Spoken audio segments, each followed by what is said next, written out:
Bonjour les safaristes et bienvenue dans cette nouvelle vidéo consacrée à un nouvel animal emblématique d'Afrique, le koudou.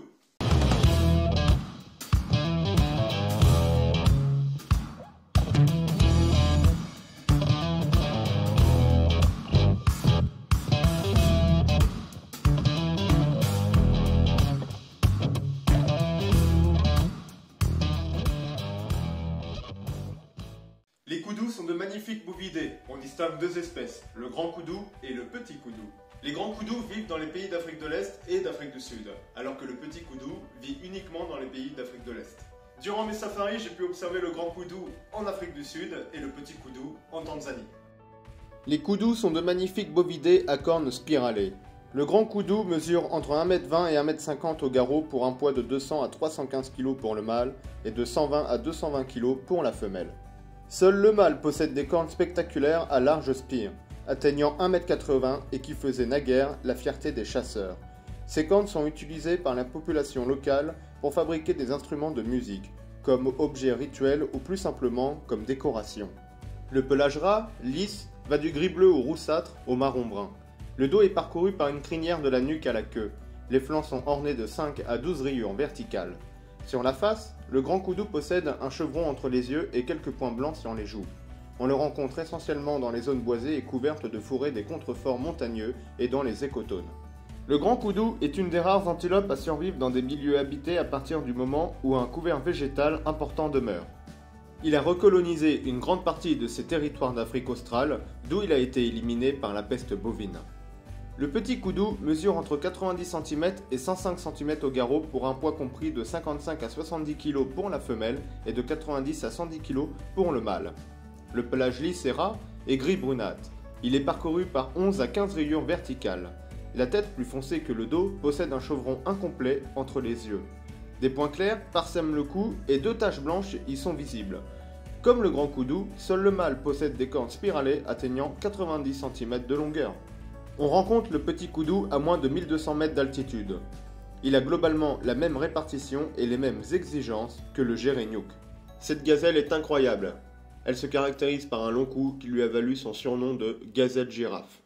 Chez les koudous, la hiérarchie est déterminée en fonction de l'âge et de la taille des individus. Les femelles et leurs petits forment des hardes de quelques individus, 1 à 4 femelles et leurs petits, rarement plus. Les mâles ne rejoignent ces groupes que pendant la période de reproduction. Quelques mâles constituent parfois des groupes de célibataires, mais en règle générale, ils vivent plutôt en solitaire. Pendant la période de reproduction, les koudous s'affrontent parfois violemment pour défendre leur territoire et leur harem de femelles. Pendant ces combats, il est possible que les koudous restent bloqués face contre face à cause de leurs cornes spiralées. Une aubaine pour les prédateurs. Les petits koudous semblent plus sédentaires que les grands, mais ils évoluent aussi de manière erratique pour rechercher leur nourriture. Ils ne possèdent pas de territoire, mais un domaine vital. Les koudous sont des phytophages opportunistes. Ils se nourrissent de feuilles, de pousses, de bourgeons, de tubercules, de fruits comme le melon du désert, mais aussi d'herbes. Ils font quelquefois des incursions nocturnes dans les plantations et se sauvent au moindre bruit en effectuant d'impressionnants sauts de plus de 2,50 m de hauteur. Compte tenu de leur aspect massif, ce spectacle étonne toujours les premières fois qu'on l'observe. Leurs besoins en eau sont en général couverts par leur alimentation, mais boivent régulièrement lorsqu'elle est disponible. Le petit koudou semble néanmoins plus dépendant vis-à-vis de l'eau.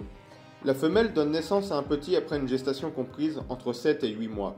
La mère met bas à l'écart du groupe, nettoie son petit et le cache durant 4 à 5 semaines, ce qui est relativement long pour une antilope. Après cette période, le petit accompagne sa mère pendant de courtes périodes, puis rejoint définitivement le groupe entre 3 et 4 mois. Les koudous, comme toutes les antilopes à cornes spiralées, sont particulièrement vulnérables aux infections de tiques et aux maladies dont ces acariens sont le vecteur. Dans les régions affectées par la mouche tsetse, les koudous, comme les gibbs harnachés, constituent des réservoirs de la maladie du sommeil en stockant le trypanosome qui est l'agent causal de cette maladie. Néanmoins, ces antilopes ne souffrent pas de la maladie du sommeil. Les lions, les léopards, les lycaons et les hyènes sont les principaux prédateurs des koudous. Les guépards, les petits félidés, les aigles et les pitons s'attaquent aux petits. L'homme est aussi l'un de ses principaux ennemis, de façon directe, en chassant le koudou soit pour sa viande et ses cornes, soit de manière indirecte, en détruisant ses biotopes. Malgré cela, les koudous ne sont pas menacés. Le petit koudou est classé en quasi-menacé.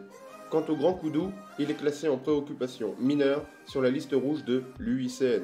Merci d'avoir regardé cette vidéo, n'hésite pas à t'abonner et à mettre un pouce en l'air. Et moi je te dis à très vite pour une prochaine vidéo.